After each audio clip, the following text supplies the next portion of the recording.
everyone, welcome back to my channel, Everlynn's Books and Tea. Thank you again for joining me for another video. I hope everyone's reads are going well. So far, I'm enjoying mine. I seem to be on a mystery read marathon because I just finished The Thursday Murder Club and Casino Royale and have just started Bad Blood today.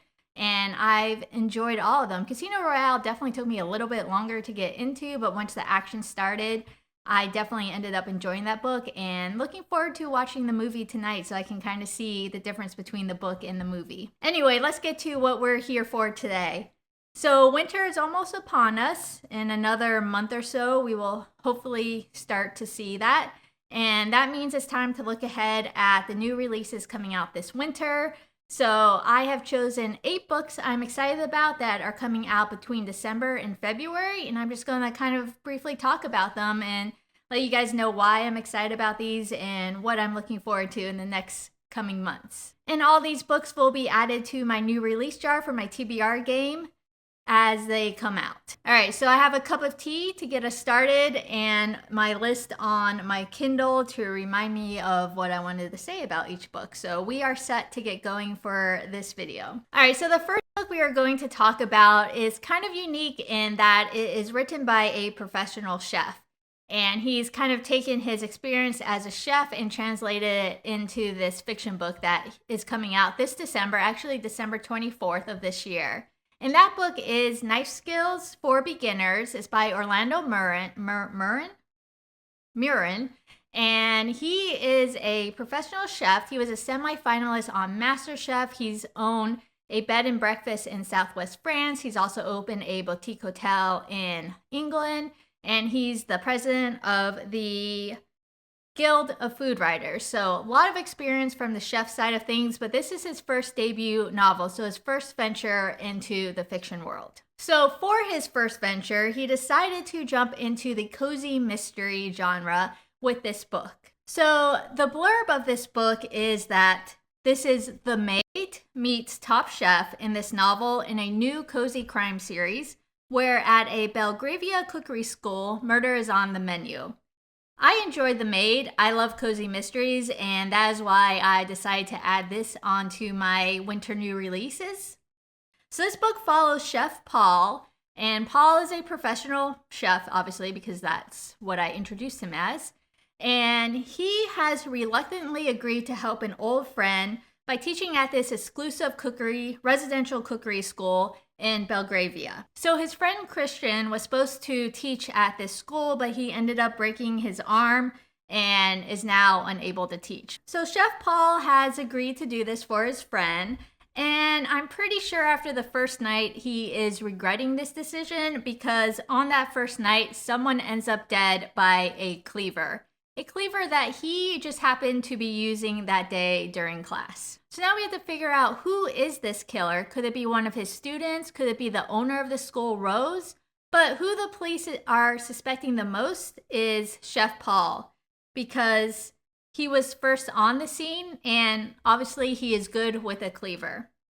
So now Paul has to solve this mystery first or end up possibly going to jail. So this sounds like a fun, cozy mystery, and the fact that it's written by chefs set at a cookery school should hopefully give it some authenticity. The author's blurb for this book actually comes from Tess Gerritsen, I cannot say that name, who is the author of Rizzoli and Isles, which the TV show is based on, and she says of this book that it is delicious fun.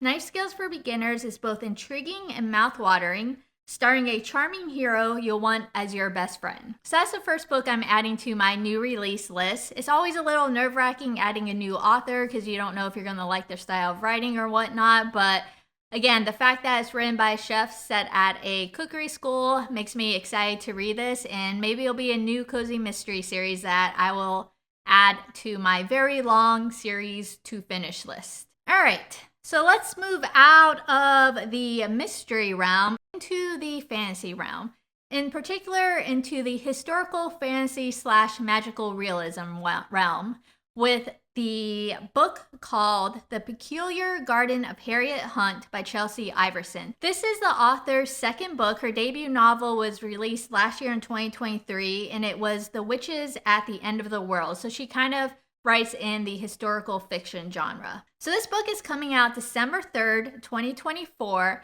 And the blurb is kind of what drew me in to this book. It says that a young woman channels the magic of the lush, fantastical plants that adorn her crumbling estate in The Peculiar Garden of Harriet Hunt, a darkly enchanted novel for fans of The Magician's Daughter and Emily Wilde's Encyclopedia of Fairies.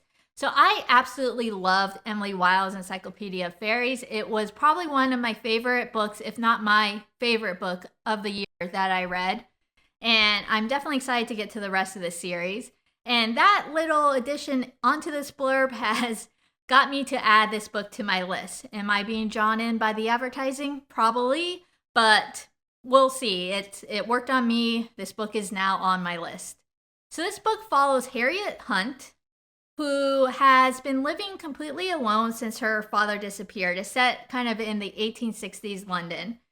And her only company is her garden, which she cares for very carefully. This garden is full of twisting ivy, thorny roses, but also magic and miracles. And the solitude of this garden just kind of suits her because outside of her home lies magic. But when suspicion of her father's death kind of comes back on her, she ends up having to marry to protect herself, but she comes to realize her husband may be even more dangerous than her father was. She finds out that she is actually integral to a dark plot created by the men around her, and now she must discover the truth in hopes to free herself, and to do this, she must channel her magical garden's power. So it sounds like an interesting book. I, after reading Emily Wilde, have come to realize that I enjoy historical fantasy books. I hadn't really experienced a lot of them until reading Emily Wilde, and I've read a couple of them since then as well. So that's why I'm excited to see how this book is. The author's blurb comes from Greer McAllister, who wrote The Magician's Lie and The 13th Husband, and she says that Iverson's latest takes, I can never get that first sentence right. Iverson's latest takes the closed world of sheltered young woman in 1860s London and with magic, crisis, persistence, and power cracks it wide open. Fans of Rowena Miller and Rena Rossner will particularly enjoy this coming-of-age tale in which the magic that surrounds Harriet Hunt provides both her greatest vulnerability and her greatest strength. So I'm definitely excited for this book. I love the cover with the flowers on the side. It's just kind of like a not overdone cover. It's very, I don't know, vintage is almost the word. So I'm excited to see how this book is, and like I said, they got me at Emily Wilde. All right, so on to our third book, which combines the last two genres that we looked at, which is fantasy and mystery. So this is like a mystery fantasy / thriller book, which is something that I feel you don't see a lot of. So this book is by a very well-known author, Adrienne Young, and it is called A Sea of Unspoken Things. And it's coming out in January, on January 7th, 2024.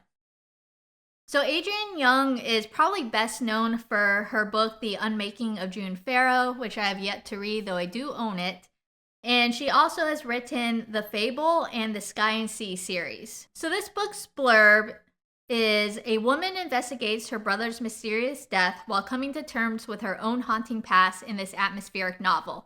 What ended up drawing me into this book is it has to do with twins and the connection of twins. I always find that fascinating to read about, and I like to see how the authors kind of twist that relationship in various books. So this book follows James Golden, whose brother Johnny, her twin brother Johnny, have only ever really had each other. And James has this deep connection with her twin brother Johnny, and she can kind of feel what he feels. But then Johnny ends up killed in this tragic accident, and for the first time ever, James is truly alone in the world.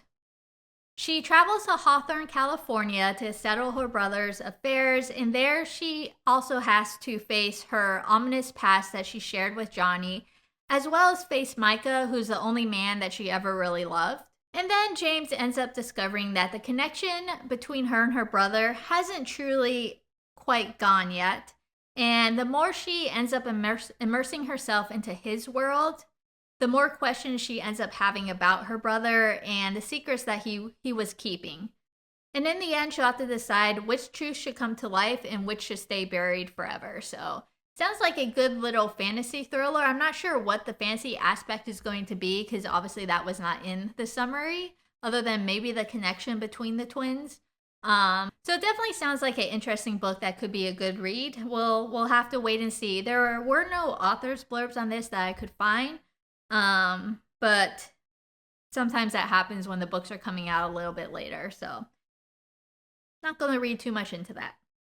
All right, so that was A Sea of Unspoken Things by Adrienne Young. So now we move on to a contemporary romance. It's actually a YA romance, which I typically don't really read the YA romance genre, but this one caught my attention because it has hit on kind of my Achilles heel for books, and that is boarding schools. I love reading books set in boarding schools and kind of like that. They always feel kind of like that atmospheric read to me. And this one happens to be set in the boarding school, and thus it got put onto my list. So this book is Royal Heirs Academy by Lindsay Duga.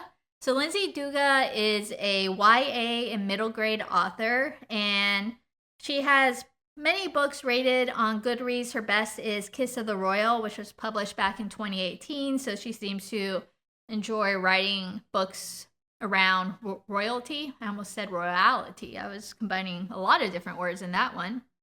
Anyway, so this blurb is American royals meets elite in this contemporary YA set in a glamorous boarding school where 4 teens compete to inherit a European kingdom. So we got a boarding school set in Europe, and we have a competition. So, grabbed my attention, got on my list. So this book, while a contemporary romance, is not set in the reality of, where we live now, because the nation that is set in is Ashland, which, as far as I know, does not exist. Let me know if I'm wrong in the comments below. I didn't really look that much into it. But anyway, so let me explain this book. So King Leander Eldana is the ruler of Ashland, and when his grandchildren were born, he ended up sending them away to be raised by people outside the royal families, away from their parents, and he didn't want any of them to know about their royal heritage. Part of that was because he didn't really trust the parents, he didn't like who the parents turned out to be, and he wanted something different for his grandchildren. So the 3 grandchildren were sent out into the world to be raised by people outside the family. But now he needs to appoint the heir to the throne, or to the crown, and he figures that the best way to do this is through Almas Terra Academy, which is a boarding school known for educating leaders, but also educating liars. So all his grandchildren are admitted to this academy at the age of 17, and the school is kind of divisive, is that the right word? Between those who are rich and powerful and those who are scholarship students.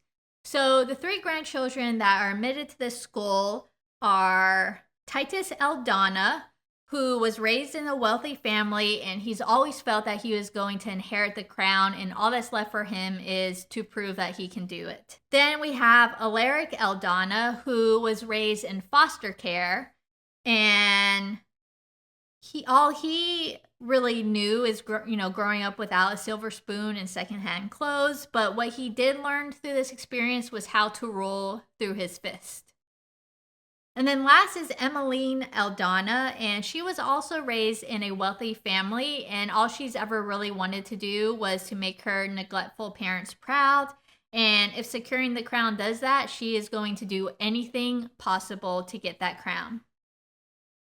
But then King Eldana threw in a little bit of a twist. He also chose a 4th person that was not related by blood to compete with his grandparents, to compete with his grandchildren. And that was Sadie. I cannot pronounce his last name. Any name that starts with AU, I always have trouble pronouncing. But it's like Aurelia. Anyway, Sadie does not know why she's been given the chance to bring new blood to the throne, but with nothing to lose, she is ready to grab this chance. So there we have it. We got competition, there's going to be secret alliances, enemies to lovers romance, and a cunning revenge. So I already kind of explained why I chose this book. Boarding school in Europe with a competition. Sounds like it could be a fun read. We'll find out. The author blurb comes from Jody Meadows, who's the author of My Lady Jane, and she says of the book that this is an intense rival to enemies journey in which 4 royal heirs must decide how far they're willing to go if they want to rule a kingdom. No one is who they first appear to be. Everyone has a secret. Filled with backstabbing and betrayal, this book will surprise readers in the best way possible. So, pretty good blurb. So I'm excited for this one. Like I said, it comes out January 7th and definitely going to be on my to-be-read list. All right, so for this next book, we're sticking in the romance category, but we're moving back into historical times. And this next book is a Regency romance, and it is Earl Crush by Alexandra Vasti. So this book is coming out January 21st, 2024. The author is actually a professor of British literature who has almost always loved historical romances. She had released a novella series called Halifax Hellions, and most recently released Near Duke Well, which is, I think, maybe her first full-length novel, and is also a steamy Regency romp. So the blurb for this book is, in Vasti's newest Regency rom-com, a reclusive earl's life is turned upside down when a stranger shows up on his doorstep with an astonishing proposal and an inconvenient connection to espionage. So the reason I ended up putting this book on to my new release list is Regency romance is not really a genre I read a lot of. But it's one I'm definitely interested in because I love reading books set in the United Kingdom, and I love historical fiction books, and I like, contemporary romance books. So I figured, it's about time that I try the combination of historical and romance in a Regency romance. So why not add this to my new release list? And the plot sounds like it could be fun, could be interesting. So this book follows wallflower heiress Lydia Hope Wallance, who has been writing seditious pamphlets anonymously for the last 3 years, and in this same time period has also been corresponding to the Earl of Strathronach, who is a man whose political ambition is matched only by his charm. So when the Earl's last letter reveals that he's kind of having some financial troubles, Lydia sets out to Scotland to offer him the only thing she can think of, and that is a marriage of convenience to her. But Arthur Baird, the Earl, is stunned when she offers his hand in marriage. But then he learns that his traitorous brother has been the one writing Lydia under Arthur's name. And Arthur actually has no desire to marry, especially to a kind of radical woman such as Lydia, and he's quite happy living alone. But the other thing that concerns him is his brother, who has become dangerously entangled in British espionage, and he needs Lydia's help. So Lydia is able to slip past Arthur's defenses, just as his brother's mysterious past becomes a very present threat, and now Arthur will have to risk everything to keep her safe, even his heart. So it sounds like a fun Regency romp filled with some espionage and some people pretending to be, someone else, and then this kind of probably fun little connection between Arthur and Lydia, since they're two, it sounds like completely different people. It almost sounds like a grumpy to sunshine romance, so we'll have to see. So definitely excited about this one. I have said so a lot, but that's okay. Let me read the author's blurb, which is by Joanna Shoup, who is the author of The Duke Gets Even. And she says this book is wildly delightful. With Earl Crush, Alexander Vasti has crafted a marvelously funny and sexy read featuring a brawny Scottish earl, zebras, and a feminist heroine ahead of her time. This belongs on every romance radar's keeper's shelf. I don't know if I copied that last sentence quite correctly, but I guess it makes sense. Anyway, that is Earl Crush by Alexander Vasti. I think this will be a good jump into the Regency romance genre, though who knows, I may end up reading a different book before it comes out in January. But definitely putting this on my list. Excited to get this one into my new release jar.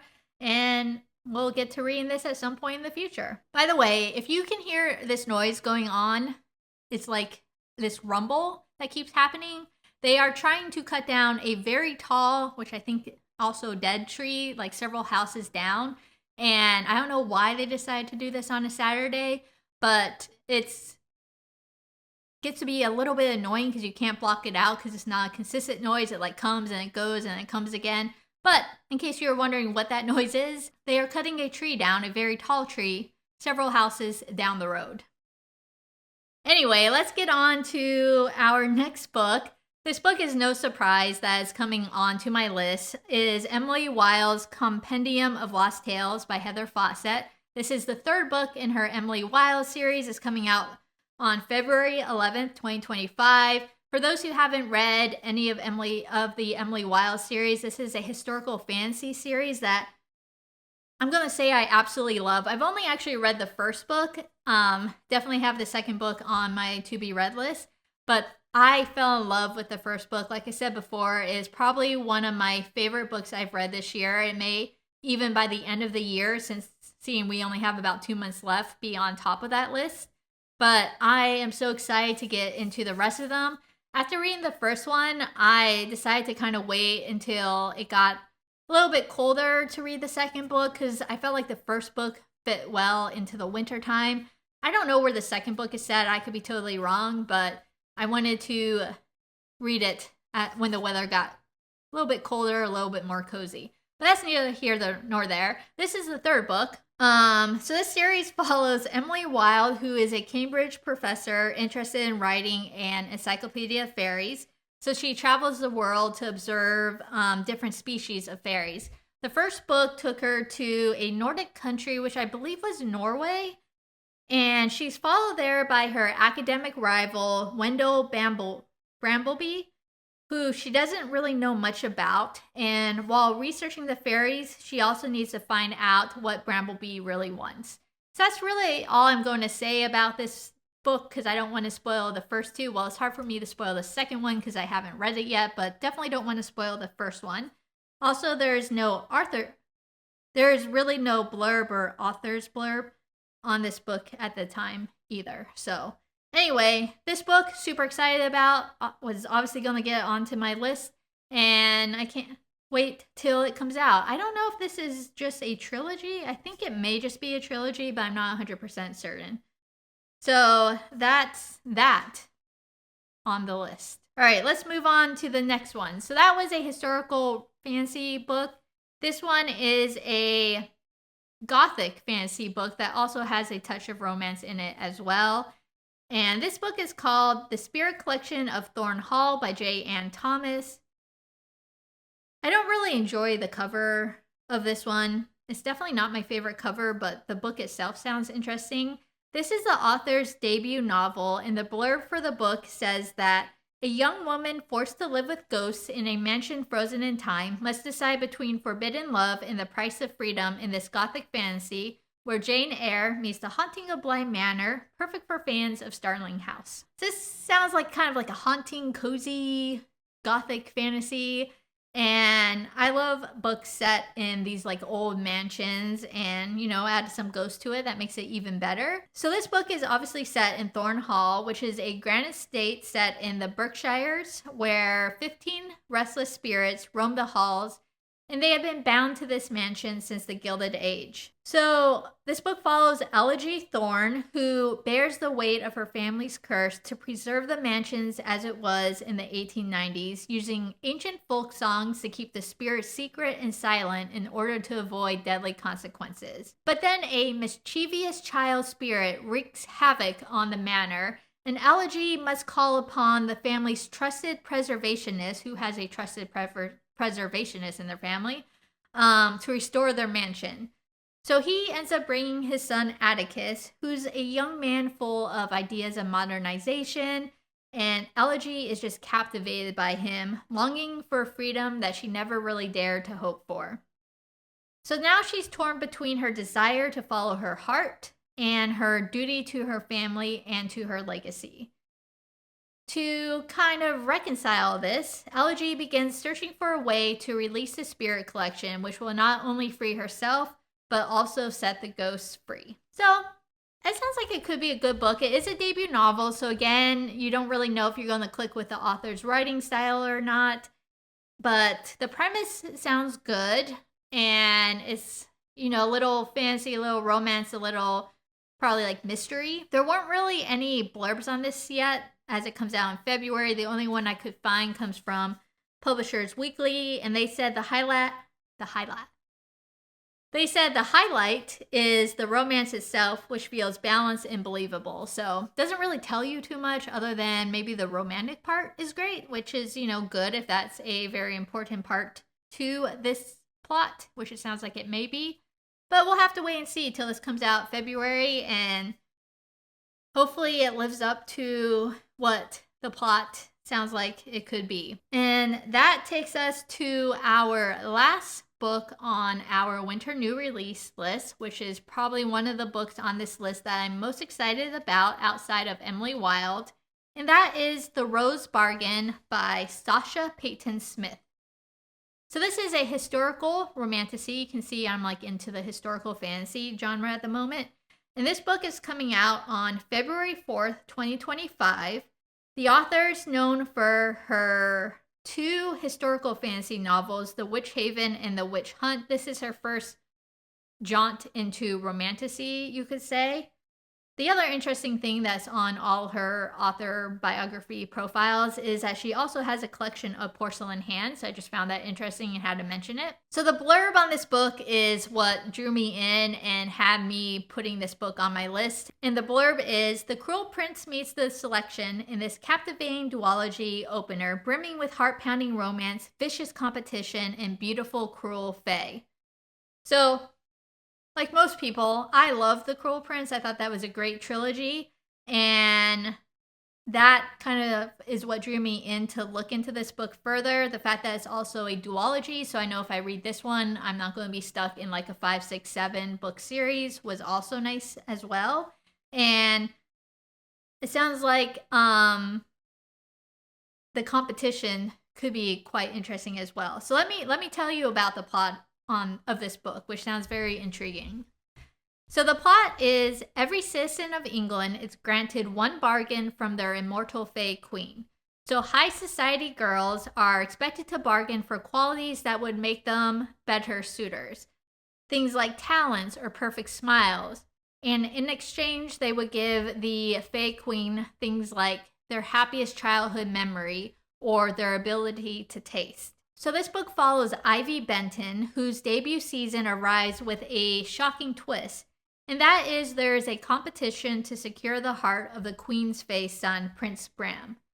This prize could end up saving Ivy's family from ruin and free her sister from the bargain that destroyed her.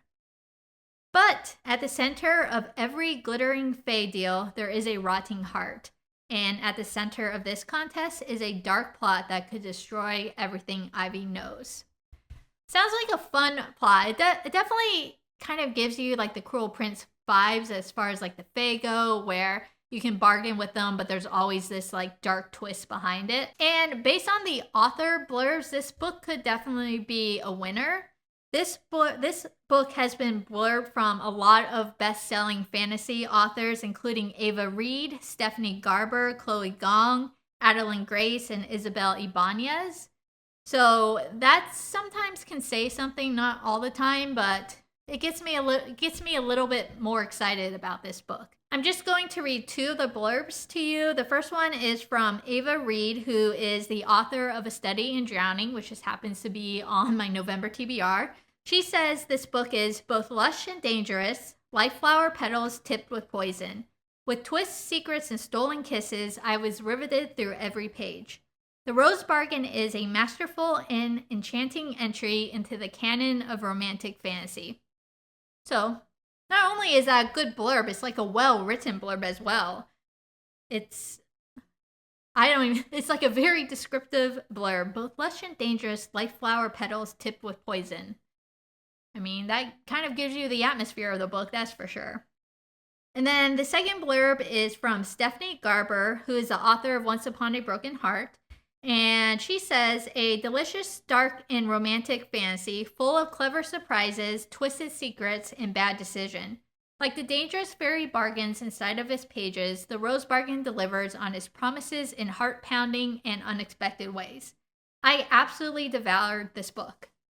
So those are two pretty strong blurbs for this book, and the other ones I read were really just as strong. So that says a lot. I'm definitely excited for this one to come out. It doesn't come out till February, but I am definitely hoping I will pull this one from my new release jar at some point. So those are my 8 books on my winter new release book list. There's definitely a couple that I'm super excited about on there, like the Rose Bargain and the 3rd book in the Emily Wiles series.